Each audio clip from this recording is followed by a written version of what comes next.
guru-guru itu ngajarnya betul-betul berpusat pada murid.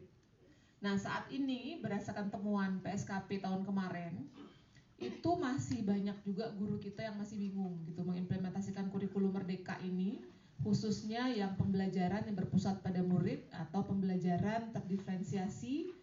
Mungkin juga masih banyak yang nggak bisa memanfaatkan asesmen awal untuk menjadi dasar melakukan diferensiasi pembelajaran untuk muridnya.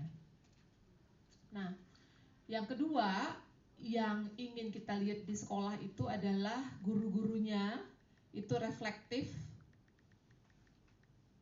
selesai ngajar refleksi, selesai belajar refleksi, gitu, itu rutin membudaya. Kemudian dia gemar belajar, gemar berbagi dan berkolaborasi. Kalau Bapak Ibu melaksanakan kombel gitu dengan siklus inquiry-nya, itu juga udah sekaligus lah. Gemar belajarnya masuk, refleksinya bisa bareng-bareng gitu, bisa curcol juga di kombel. Kombel itu Bapak dan Ibu sebenarnya wadah kita untuk curcol juga. Jadi kalau Bapak Ibu guru berat, dia bisa curhat di kombel. Kombel itu nggak fungsinya cuma berbagi praktek baik, tapi curhat masalah yang nggak bisa diselesaikan pun tuh bisa. Sehingga ringan gitu ya, sehingga guru-guru kita bisa budayakan untuk dia terus belajar, berbagi, berkolaborasi, dan reflektif tadi ya. Itu guru yang kita idam-idamkan ya, sederhananya tuh. Kemudian lingkungan di sekolah itu aman, nyaman gitu ya, menyenangkan dan merayakan kebinekaan. Jadi bisa lingkungannya walaupun ada beda ras, agama, suku dan segala macam, mereka bisa ikut, bisa lah hidup dengan damai gitu di sekolah tersebut. Kemudian kepala sekolahnya itu kepala sekolah yang bisa memimpin, mengelola dengan dia terus memperbaiki layanannya secara terus menerus gitu. Itu yang kita harapkan untuk kepala sekolahnya. Nah, itu semua itu kalau bisa dilakukan, itu kita berharap bisa menghasilkan murid-murid yang memiliki profil pelajar Pancasila ya, yang kompeten dan berkarakter baik. Nah, itu Bapak dan Ibu. Nah, arah transformasi kita, terus bagaimana kita bisa membuat guru-guru itu bisa gemar belajar. Sehingga tadi pembelajaran berpusat pada muridnya tercapai. Kepala sekolah juga yang gemar belajar, yang terus-menerus berusaha meningkatkan layanan secara berkualitas. Lingkungannya juga seperti apa. Nah, tentunya kinerja-kinerja tersebut itu kan bisa dicapai kalau guru-gurunya, kepala sekolahnya yang didampingi pengawas sekolah itu rajin melakukan peningkatan kompetensi ya atau belajar. Nah, di tahun 2019 Bapak dan Ibu, kita tuh sudah coba melalui UPT kita yang memang menyelenggarakan pendidikan dan pelatihan, itu paling bisa akses langsung pelatihannya sekitar 20% dari lebih daripada 3 jutaan guru kita di Indonesia ya. Jadi kalau harus memanggil 3 jutaan guru setiap tahun ikut pelatihan di BGP misalkan, itu nggak akan bisa-bisa kita. Makanya kalau terus caranya kayak gitu, nggak akan ada kesempatan semua orang untuk melakukan peningkatan kompetensi. Padahal kita sebagai ASN punya jam wajib belajar berapa? 37,5. Nah, coba dicek lagi ya. 24 JP. Nah, 24 JP. Nah, itu setahun ya. Kita memang harus belajar di situ. Mengajar. Nah, caranya berarti kalau cara dulu kurikulum 2013 ya Bapak Ibu, memang semuanya akhirnya sampai bawah itu bisa mendapatkan pelatihan ya. Tapi dengan cara cascading yang dari atas ke bawah itu lama-lama informasi 100 sampai ke bawahnya mungkin jadi 30%, 40%, 20% tergantung penyampai pesan. Apakah betul-betul dia bisa menyerap dari atas sampai ke bawah itu 100% pesannya nyampe? Itu kan bisa jadi enggak. Tentunya banyak yang enggak. Nah, jadi kita ubah transformasi kita. Makanya kita ada PMM yang bisa memberikan Bapak Ibu akses langsung ke sumbernya langsung, yaitu pengembang kurikulumnya, langsung Pak Dirjen yang ngomong, atau kepala Beskapnya, atau kepala Puskurnya, atau pengembang-pengembang modulnya langsung di sana. tergantung mau belajar apa enggak gitu kan. Itu transformasi yang kita berusaha dorong. Cuma kan kemampuan guru-guru kita, kepala sekolah kita, pengawas kita untuk belajar mandiri itu kan dorongannya perlu dorongan yang agak-agak kenceng gitu ya. Karena kita sadar memang tidak mudah untuk orang itu belajar tapi dari motivasi internalnya. Nah, nanti Bapak Ibu kita sudah merancang di sini karena BPGP sebagai lembaga penyelenggara diklat paling hanya sekitar 20% bisa melatih guru kepala sekolah pengawas gitu ya. Kita butuh penyelenggara yang lain. Siapa penyelenggara yang lain? Itu bisa Pemda, bisa mitra yang lain seperti inovasi. Tapi yang paling besar yang akan berkontribusi terhadap akselerasi peningkatan kompetensi itu siapa? Penyelenggara PKB. Satuan pendidikan itu sendiri dalam bentuk bisa kombel, bisa pelatihan mandiri gitu ya. Itu yang kita dorong. Sehingga di semester 2 nanti kita juga akan melatih BPGP untuk mendampingi sekolah-sekolah supaya mereka bisa mandiri dalam belajar, bisa mengelola komunitas belajarnya, dan juga bisa memotivasi guru-gurunya untuk belajar mandiri. Nah, sekarang seperti ini Bapak Ibu. Guru-guru kita di lapangan sudah berapa tahun ya kurikulum merdeka itu masih banyak yang belum terlalu bisa memfasilitasi pembelajaran yang berpusat pada murid. Kita di BPGP tadi nggak mungkin bisa panggil semua guru yang nggak bisa. Nah, ini bagaimana caranya? Nah, saya sih berharap untuk kegiatan ini, itu kan besok ada Puskur ya, dan juga ada PMM, ada banyak video pelatihan mandiri, cerita praktik di PMM tentang misalkan pembelajaran yang berpusat pada murid.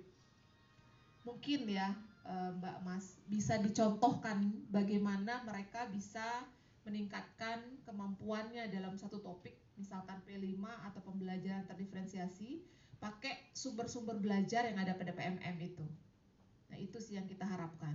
Sehingga nanti Bapak dan Ibu itu bisa menjadi inspirasi buat teman-temannya bagaimana cara pakai sumber-sumber belajar yang terkait itu dalam PMM untuk meningkatkan kompetensi.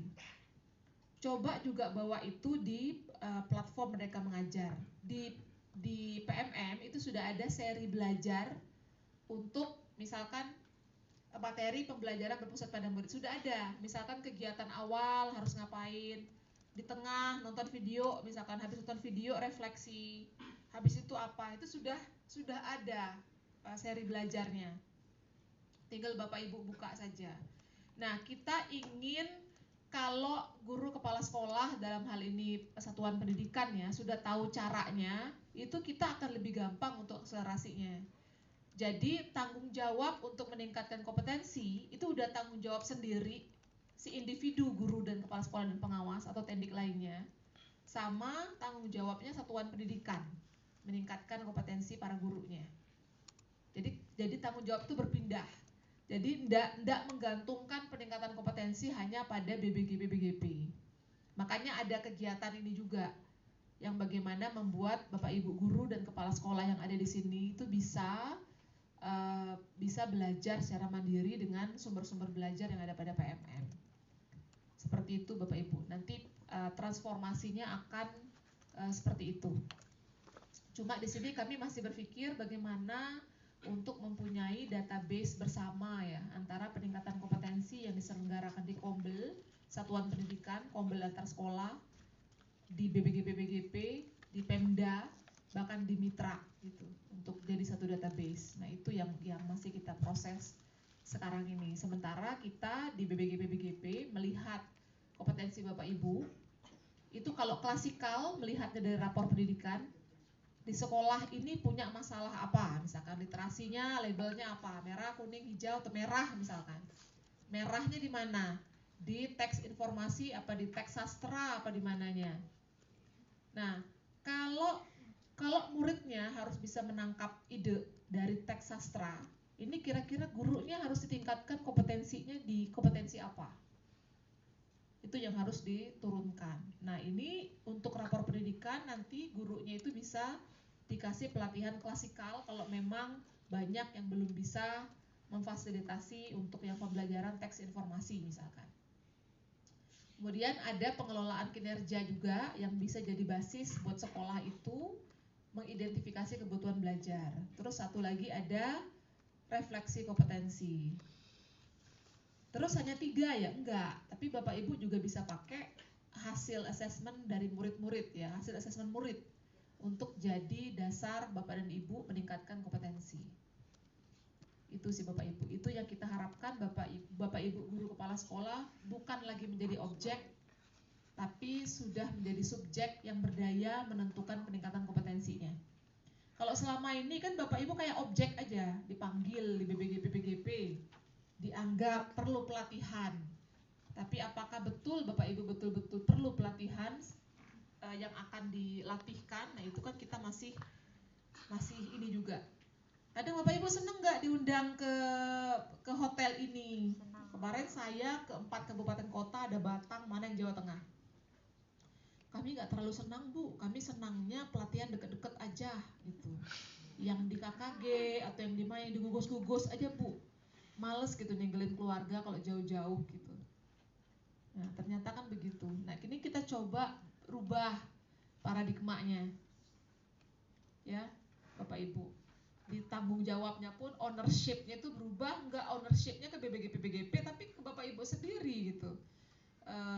Yang harusnya merasa butuh atau perlu belajar. Karena kalau gurunya nggak belajar gimana murid-muridnya bisa baik kan. Nah yang kayak gitu-gitu tuh yang berusaha kita ubah gitu di lapangan. Tapi ya tidak semua guru merasa butuh belajar. Ya Bapak Ibu. Nah itu 68 orang yang ada di sini, harapan kami dikasih contoh bagaimana nanti belajarnya dengan memanfaatkan sumber belajar, bisa menginspirasi teman-teman yang lainnya di kombel Bapak Ibu, masing-masing baik kombel sekolah maupun kombel yang antar sekolah ya Bapak Ibu. Nah kalau semua kita gerak, nggak hanya nunggu pusat atau BPGP, itu akan cepat Indonesia maju ya Bapak Ibu. Itu sih harapannya. Kenapa kita nggak maju-maju gitu ya? Nah, padahal kita nggak kalah juga pinternya dibanding yang lain gitu. Itu sih. Tapi kalau kita semua serentak bergerak, khususnya para guru, kepala sekolah, khususnya guru kepala sekolah ya, itu saya rasa cepat akselerasinya pendidikan di Indonesia. Gitu Bapak Ibu. Itu saja mungkin yang bisa kami sampaikan. Semoga termotivasi Bapak Ibu. Sekali lagi semangat. Lakukan yang terbaik untuk negara kita Bapak dan Ibu, apapun yang terjadi setelah Oktober. Ya, tapi kita lakukan yang bisa kita lakukan saja. Ya, untuk guru lakukan yang terbaik di level guru, untuk kepala sekolah lakukan yang terbaik di level kepala sekolah. Kami pun begitu Bapak Ibu ya. Selalu semangat, sehat-sehat selalu, terus menginspirasi Bapak Ibu, terus bergerak ya untuk Indonesia lebih baik. Dan dengan mengucapkan basmalah, bismillahirrahmanirrahim, untuk kegiatan loka penyegaran konten dan fitur PMM dengan resmi dibuka.